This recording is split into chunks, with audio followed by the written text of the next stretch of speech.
Selamat malam Pramal semua. Sini-sini coba merapat dulu. Hari ini Mimin mau kasih kalian film yang selama ini kalian tunggu-tunggu banget nih. Apa ayo? Yaps, Kingdom of the Planet of the Apes. Lanjutan dari ceritanya si Caesar itu loh Pramal. Buat yang belum nonton film sebelumnya, bisa cek di playlist kita ya. Kita udah bikin playlist kok, judulnya Petualangan si Monyet Pintar. Atau nanti Mimin kasih link film-film sebelumnya di deskripsi video ini aja deh ya, biar gampang. Nah, balik lagi ke film yang baru ini ya. Film ini nyeritain 300 tahun setelah peristiwa perang di film War of the Planet of the Apes. Ada seekor simpanse muda bernama Noah, dan dia memulai perjalanan bersama seorang manusia bernama May untuk menentukan masa depan kera dan manusia. Sepertinya bakal seru nih. Jadi makin penasaran ya? Yaudah, sebelum lanjut ke alur cerita lengkapnya, boleh dong klik tombol subscribe-nya dulu. Gratis kok. Kalau udah, yuk langsung aja kita ke alur ceritanya. Di pembukaan scene-nya ini, semua lagi ngasih penghormatan terakhir buat Caesar.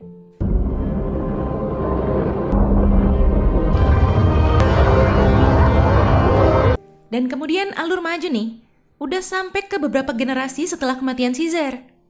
Kera-kera udah ngebentuk banyak klan, sementara sebagian besar manusia jadi hidup liar.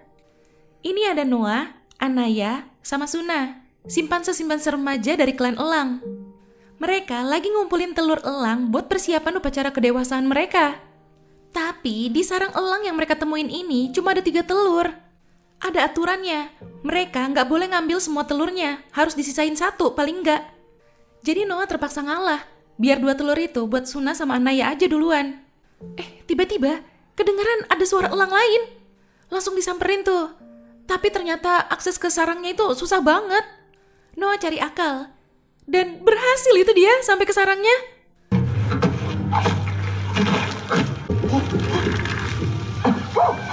Pas dia ngambil telurnya, elangnya datang. Jadi jatuh si Noah. Untung bisa pegangan itu dia. Selamat. Dan telurnya juga dapat. Mereka balik nih ke kuda-kuda mereka. Tapi ada yang aneh. Kuda-kudanya kelihatan ketakutan. Udah gitu selimut kudanya juga hilang. Mereka lihat kayak ada sesuatu di balik pepohonan. Dikejar tuh, tapi kabur masuk terowongan. Itu selimut kudanya kesangkut tuh di situ. Pas dicek, ternyata ada darah Eko. By the way, Eko itu sebutan buat manusia primitif ya Pramal. Nah, Eko biasanya tinggal di daerah lembah. Oke, diambil lagi tuh selimutnya. Terus mereka buru-buru kabur.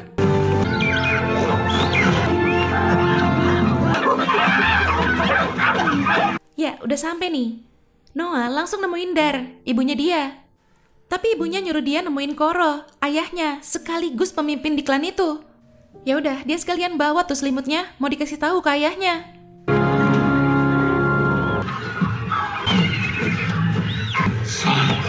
For tomorrow's ceremony. Setelah tahu ada Eko yang nyusup ke daerah mereka, Koro langsung merintahin Oda, tetua di klan itu, buat ngusir mereka. Malam itu Noah nggak bisa tidur. Dia iseng mau benerin peralatan masak ibunya. Tapi dia ngerasa kayak ada yang nggak beres. Dia cek tuh ke dalam. Dan bener, ada Eko yang nyusup ke situ.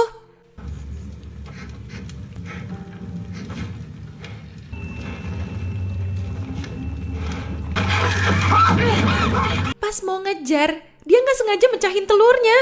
Aduh. Dia langsung bangunin Suna sama Anaya. Bingung harus gimana. Akhirnya dia mutusin buat nyari telur pengganti malam itu juga. Di tengah perjalanan, dia ngeliat kok ada rame-rame. Pas dia cek, dia malah ketemu sama Oda. Tapi kondisi Oda udah sekarat. Belum sempat ngasih tahu ada apa, Oda keburu tewas. Gak lama, datang sekelompok kera dari klan lain. Noah ngumpet pas mereka lagi ngecek jasadnya si Oda. Karena Oda bawa selimut yang ada darah Ekonya, jadi dikira Oda itu kerjasama sama manusia. Pas mau pergi, pas banget kudanya si Noah nongol. Ditusuk loh itu kudanya. Pastikan kudanya bakal kabur pulang tuh. Nah mereka mau ngikutin, mau nyerang klannya Noah. Noah juga buru-buru pulang, tapi telat.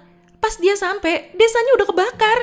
By the way, mereka ini panglimanya Proximus Caesar, pemimpin yang ambis dan kejam dari klan kera pesisir. Dan mereka punya senjata listrik loh itu buat nyerangnya. Abis nolong Anaya nyuruh dia bantuin ayahnya. Oke, ini ayahnya nyuruh dia buat bantu ngelepasin elang-elangnya dulu, baru pergi. Belum sempat pergi, si Silva, pemimpin kelompok kera yang jahat itu, keburu datang. Aduh, kalah itu Koro, disetrum sama dia. Noah coba ngelawan, tapi ya gimana ya, kuatan si Silva kan? Koro masih bisa bangun, nyerang Silva lagi. Noah juga bangkit mau bantu ayahnya lagi. Malah dilempar keluar. Untung masih ngegelantung tuh. Tapi sayangnya, Koro tetap kalah. Udah sekarat itu dia. Sebelum ngabisin Koro, Silva mutusin talinya si Noah biar jatuh. Ini sadar-sadar udah pagi nih. Udah hancur-hancuran desanya. Dan klannya diculik. Yang tersisa cuma tinggal jasad ayahnya yang tewas dibunuh. Abis selesai nguburin ayahnya, dia janji sama mendiang ayahnya. Dia bakal nyelamatin klannya. Bener-bener jalan sendirian itu dia. Sedih banget liatnya.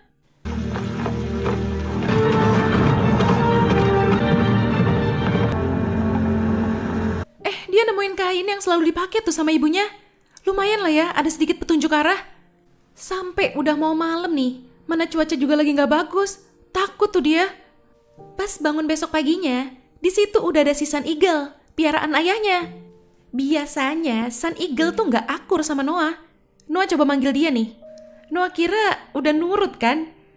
Tetep aja tuh dicakar. Oke, ini dia lanjut perjalanannya lagi. Sampai masuk ke dalam hutan. Jatuh tuh dia, kena jebakan.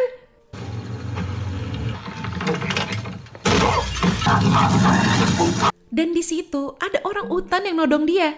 Si orang utan ini ngiranya Noah tuh dari klan yang jahat itu. Ya udah, sekalian aja dikasih tahu kalau klan itu juga yang nyerang klan dia kemarin. Ternyata orang utan ini juga klannya diserang sama klan jahat itu. Akhirnya kenalan deh tuh. Nama dia Raka. Raka ngasih unjuk beberapa barang simpenannya yang ternyata buku-buku. Dia juga bilang kalau kera-kera zamannya Caesar dulu pada ngerti sama isi buku-buku ini. Nah, si Noah ingat Silva sempat nyebut nama Caesar kemarin. Tapi Raka langsung nolak itu. Bukan, pemimpin mereka cuma sok-sok ngambil nama Caesar aja. Sambil jalan, Raka nyeritain tentang Caesar yang asli. Kita semua udah tahu lah ya. Ini kayaknya mereka ada di bekas bangunan gedung gitu deh. Terus si Noah lihat ada gambar Eko di situ. Raka ngasih tahu itu namanya manusia. Ya Noah bilang dia pernah lihat satu. Raka juga bilang dulu manusia sama kera hidup berdampingan. Pas mereka balik ke kudanya Noah, ada orang di situ. Langsung diusir sama Noah. Dari situ Raka kayak ngerasa harus ikut sama Noah. Dan akhirnya mereka bergabung. Selama perjalanan, Sun Eagle juga ternyata selalu ngikutin Noah loh. Ini mereka bermalam di hutan. Mereka baru sadar diikutin sama manusia yang tadi. Ditawarin makanan sama Raka. Dan bener, emang kelaparan tuh orang. Raka juga mau ngasih kain ibunya Noah. Soalnya tuh orang kelihatan kedinginan. Raka berbuat baik sama manusia karena dia menjunjung tinggi ajarannya Caesar. Oh iya, sama Raka cewek itu dinamai Nova. Di sini Noah makin bingung. Kenapa Caesar tertarik atau baik banget sama manusia? Ya dijelasin, karena Caesar dari kecil sampai dewasa tuh dirawat sama manusia. Tapi generasi sekarang yang ngerasa itu mustahil. Karena kan ngelihat manusia zaman sekarang jauh di bawah kera tingkat kecerdasannya. Bukannya tidur, si Noah malah keliling-keliling di situ. Dan ternyata mereka itu ada di bekas bangunan peneropong bintang.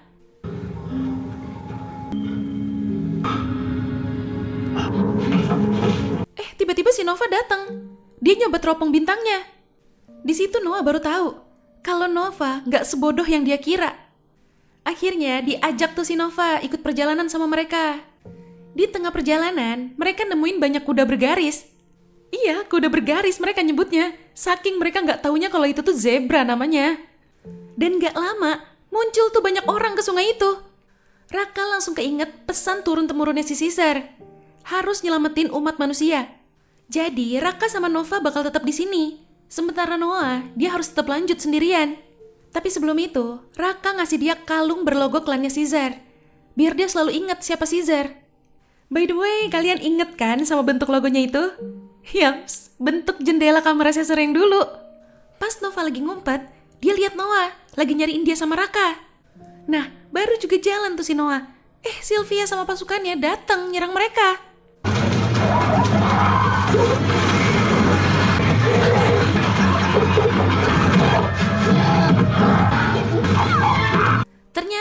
Sylvia tuh mau nangkep Nova. Belum tahu nih alasannya apa. Dia langsung teriak manggil Noah.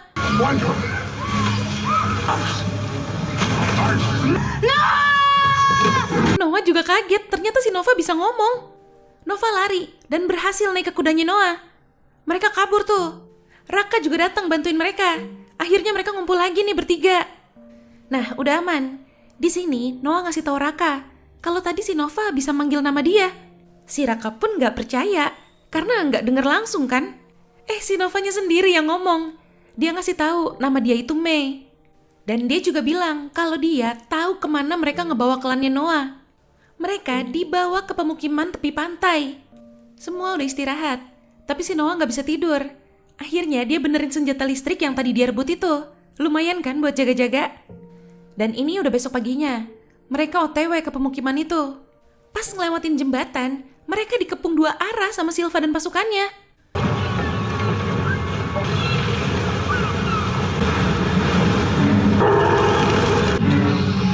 Go back.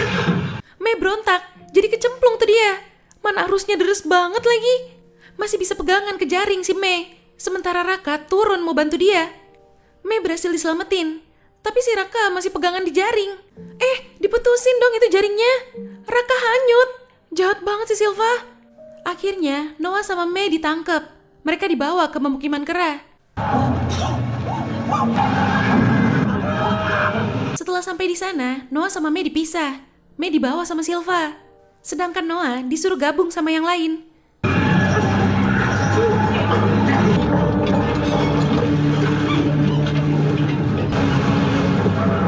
Tiba-tiba ada yang meluk dia. Taunya itu si Suna. Seneng banget tuh. Dikiranya kan si Noah udah tewas kemarin itu. Ini Mei ditemuin sama Trivetan, si kepala penasehatnya Proximus Caesar. Dia pula yang ngajarin si Proximus tentang sejarah manusia. Oke, balik ke Noah. Dia dianterin ketemu sama ibunya. Temu kangen deh tuh. Nah, ini semua disuruh pada kumpul nih. Dan keluarlah tuh si Proximus Caesar.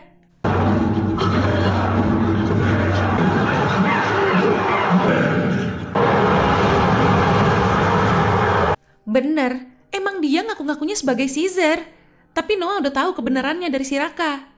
Dia memperbudak yang lain buat ngebuka bunker yang katanya isinya itu teknologi manusia. Tapi udah berkali-kali dicoba, tetap nggak bisa. Dan setiap kali percobaan, pasti banyak kera yang jadi korban.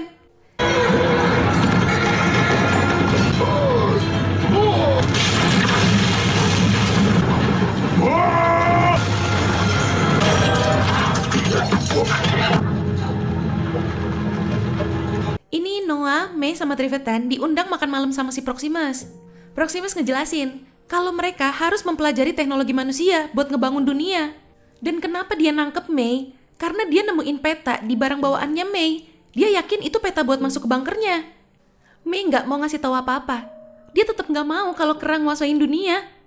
Dan si Proximus juga butuh Noah, karena dia tahu Noah itu pintar. Sampai dia ngajak Noah bicara empat mata buat ngeyakinin Noah kalau kerajaan kera adalah yang terpenting sekarang. Jadi dia minta bantuan Noah buat dapetin apapun yang ada di dalam bunker itu demi bangsa kera. Noah lagi bingung banget nih harus gimana. Tiba-tiba si Sun Eagle datang loh itu. Seketika Noah sadar pas ngeliat kalung yang dikasih sama Raka itu. Dia sadar kalau ajaran Proximus Caesar itu salah dan dia harus berontak. Itu Sun Eagle malah langsung jadi nurut tuh sama dia. Wah, keren. Malam itu, diem-diem Noah nyamperin si Mei. Mei ngasih tahu yang ada di dalam bunker itu semacam buku khusus gitu. Dia bilang dengan itu manusia bisa kembali lagi kemampuan bicaranya. Mei juga sekalian ngejelasin kalau dulu manusia jauh lebih cerdas dari kera. Tapi manusia berbuat kesalahan. Virus yang dibuat sama manusia menyebar. Dan itu berefek ke kera. Jadi kera jauh lebih pintar sekarang dan hampir ngabisin seluruh umat manusia. Ya udah, mereka akhirnya bikin kesepakatan. Noah mau bantu Mei masuk ke bunker itu, sekaligus nenggelemin bunkernya, biar Proximus nggak bisa nyalahgunain semua yang ada di dalam sana. Ya, dengan harapan Noah juga jadi bisa ngebebasin klannya. Noah langsung ngebangunin Suna sama Anaya, mau mulai jalanin misinya. Tapi Anaya bilang kalau dia takut, jadi dia nggak ikut. Mereka nyiapin bahan peledaknya nih, buat nanti ngebanjirin bunkernya. Tiba-tiba si Anaya nongol. Dia mau ikut bantu. Oke, ini mereka mulai masang-masangin peledaknya di sekitar tanggul yang ngelilingin pemukiman itu. Ih, segala nongol lagi si Trifatan. Mau ngadu tuh dia ke si Proximus. Udah, gak ada cara lain. Mei langsung nyerang dia. Dihabisin aja tuh sekalian. Ini mereka sekarang lanjut buat masuk ke bunker itu dari jalan lain. Mana harus manjat tebing tinggi banget lagi tuh. Ngeri.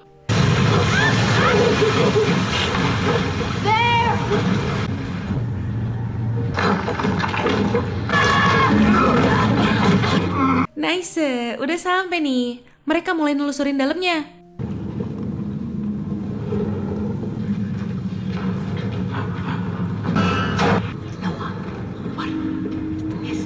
Mei coba nyalain listrik, dan ternyata emang masih bisa nyala. Mereka disuruh tunggu di situ. Mei pergi sendiri mau nyari sesuatu. Tapi mereka bertiga malah masuk ke satu ruangan yang kayak ruang anak-anak gitu. Nah, si Mei nemu persenjataan tuh di situ. Dan ada barang yang dia cari juga. Ternyata yang dimaksud buku sama Mei itu sebenarnya kunci pengurai satelit. Biar manusia bisa saling terhubung lagi. Di sisi lain, ini mereka nemuin buku bergambar anak-anak yang ngegambarin kalau manusia itu dulunya makhluk yang dominan, sedangkan kera di dalam kandang di kebun binatang. Entah deh ya, apa yang mereka bakal pikirin setelah ngeliat itu. Tiba-tiba si Mei datang, ngajak mereka pergi. Tapi pas mereka mau keluar, di balik pintunya udah dihadang sama Proximus sekaligus pasukannya. Suna dijadiin sandra sama si Lightning, salah satu letnannya Proximus. Noah dipaksa disuruh milih, mau ngebela bangsa kera atau tetap kerjasama sama manusia. Mei langsung nembak si Lightning pakai pistol yang ditemuin tadi. Abis itu, Mei lari dan langsung memicu bahan peledaknya.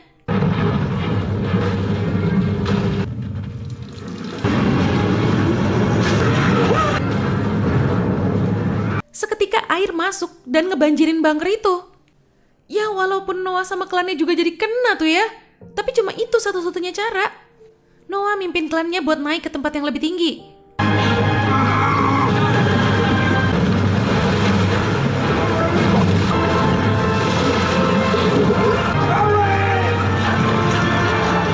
Aduh, nongol lagi tuh si Silva.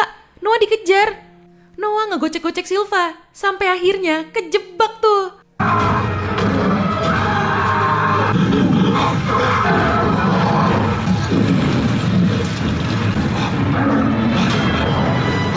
Gak bisa keluar si Silva dari situ dan akhirnya tewas tenggelam. Noah sama klannya berhasil lolos dari bunker. Tapi tiba-tiba Proximus nyerang dia. Noah udah nyaris kalah.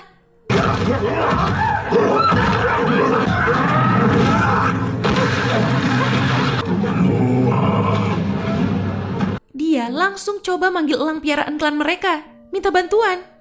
Akhirnya semuanya jadi ikut juga bantu manggil elang-elangnya.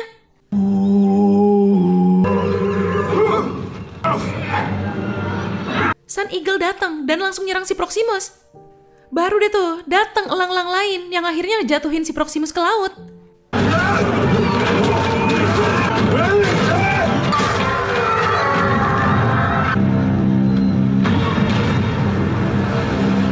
Di akhir scene, Noah sama klannya balik ke rumah lama mereka.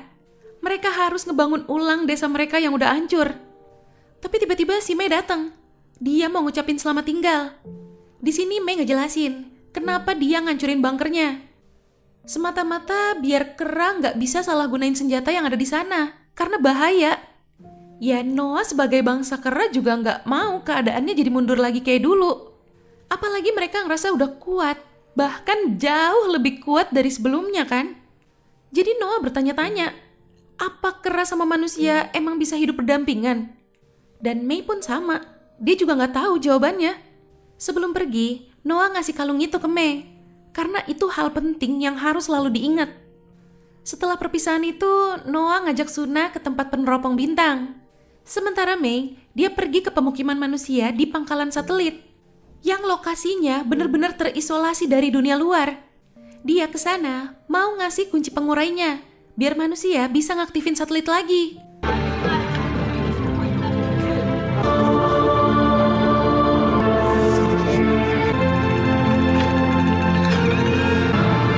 Dan berhasil, manusia berhasil ngubungin manusia lain di seluruh dunia.